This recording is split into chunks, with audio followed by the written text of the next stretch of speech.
Got a great interview for you today on TYT Interviews. Jeff Stanzler, he's the creator of Sovereign Soul, and he's a really interesting filmmaker, award-winning filmmaker, and the show that he's created, this Sovereign Soul, is fascinating. So, Jeff, welcome to the Young Turks, and tell me about Sovereign Soul. What's your elevator pitch? What is it?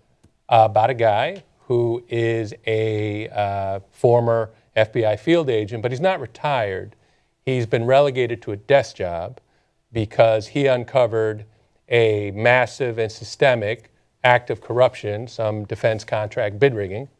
And obviously the powers that be and his superiors weren't too happy about that. So they stuck him at this desk. And he's approached by another former FBI field agent who's now left to go work for one of those multinational conglomerates, who says to him, listen, I got a Faustian bargain for you. Keep your desk job, keep your security clearance, but on the weekends and at night, I want you to go back to doing what you do best, which is put yourself into places where you're not supposed to be. I want you to infiltrate extremist groups, both on the left and on the right, both nonviolent and violent, and I want you to give the information to me. So pretty soon, we're in the middle of a very intense political thriller about a guy who's got to be in 5 places all at the same time. If he's 1 minute late to any of these places, he's a dead man. I'm kind of amazed that there's no current TV show. I mean, you've planned this show out. Yeah. It's a really interesting idea.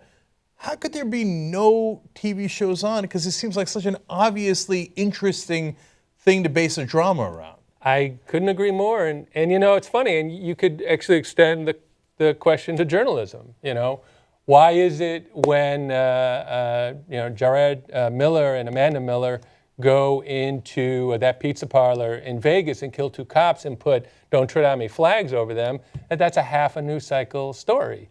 And you know, you could say, you know, the NRA has a significant influence, and you know, their lobbyists are not going to want to see that be around the clock coverage, you know, as much as what happened in San Bernardino.